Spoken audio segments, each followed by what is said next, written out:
ये क्षेत्र निजामपुरा चौथा मोहल्ला कहलाता है। भिवंडी निजामपुर शहर महानगर पालिका की हद में ये निजामपुर, जैसे कि बताया जाता है कि निजामपुर 5 मोहल्ला है, 1, 2, 3, 4 और 5, जिसमें चौथा निजामपुर सबसे बड़ा है। चौथा निजामपुर के इस क्षेत्र में जहाँ मैं खड़ा हूँ, यहाँ पहले एक बौद्धवाड़ा चौकी हुआ करती थी जो बहुत दिनों से बंद थी।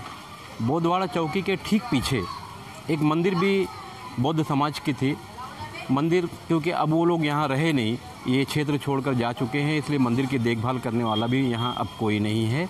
और पुलिस चौकी की हालत जो थी ख़राब हो जाने की वजह से पीछे यहाँ कुछ ऐसी घटनाएं भी हुई थी कि 1 या 2 बच्चों को इतना मारा था पुलिस के लोगों ने, जिससे पुलिस की जो लकड़ी होती है, जिसको मराठी भाषा में काटी कहा जाता है, वो टूट गई थी। और इस क्षेत्र के लोगों ने एक मोर्चा निकालकर पुलिस उपायुक्त का कार्यालय जो देकात नाके पर है वहाँ तक गए थे। उसके बाद से ये पुलिस चौकी बंद है और इस क्षेत्र में अब पुलिस चौकी की कोई ज़रूरत नहीं है।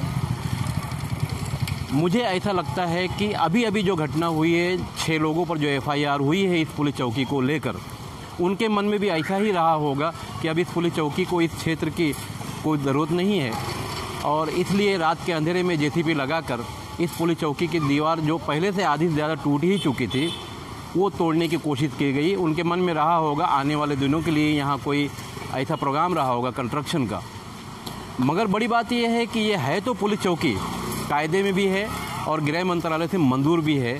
तो अगर इस काम को मंजूरी लेकर किया जाता तो ये दिन देखने नहीं पड़ते जो आज 2 लोग पुलिस के लॉकअप में हैं और 4 लोग फरार हैं। हालात ऐसे हैं कि ताकत के नशे में कभी कभी कुछ लोग, इसमें एक समाज सेवक शामिल हैं जिनकी भाभी नगर सेविका हैं, और जो लोग भी इसमें ताकतवर हैं 1-2 को छोड़कर, जो ताकतवर नहीं है वही इस वक्त अंदर है, जो ताकतवर है वो फरार है। कहावत ऐसी फिट बैठती है इस पुलिस चौकी को लेकर कि किसी के पिताजी बड़े ताकतवर थे, बहुत मजबूत थे, तो बोले फिर क्या हुआ, तो बोले जंगल में गए तो बोले फिर क्या हुआ, तो वहाँ एक शेर था उससे पंजा लड़ाने लगे तो फिर क्या हुआ, तो शेर फाड़ के खा गया। इस पुलिस चौकी की कहानी ऐसी ही बन गई कि पुलिस चौकी तोड़ने गए थे और लॉकअप में पहुंच गए। सोचने की बात यह है कि इस पुलिस चौकी को अगर कायदे से मंजूर कराकर तोड़ा जाता तो वो बात अलग होती, मगर गैर कानूनी काम करने के जुर्म में जो 2 लोग पकड़े गए, उसमें से एक लड़का इसी क्षेत्र का रहने वाला है और एक भिवंडी निजामपुर शहर महानगर पालिका का छोटा कर्मचारी है। बड़े कर्मचारी को छोड़ दिया गया है, ऐसा सूत्र बताते हैं। बड़ी बात यह है कि भिवंडी शहर में ये ऐसी पहली चौकी नहीं है जो गायब हो गई अपनी जगह से।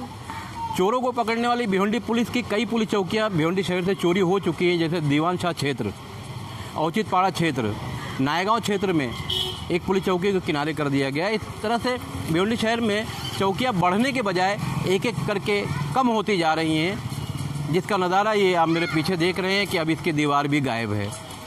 तो ऐसा क्यों हो रहा है? हालांकि इस क्षेत्र के लोग मानते हैं कि अब यहाँ पुलिस चौकी की कोई ज़रूरत नहीं है, एक ही समुदाय के लोग यहाँ रहते हैं, मगर इसको कायदे से करने की कोशिश क्यों नहीं की गई?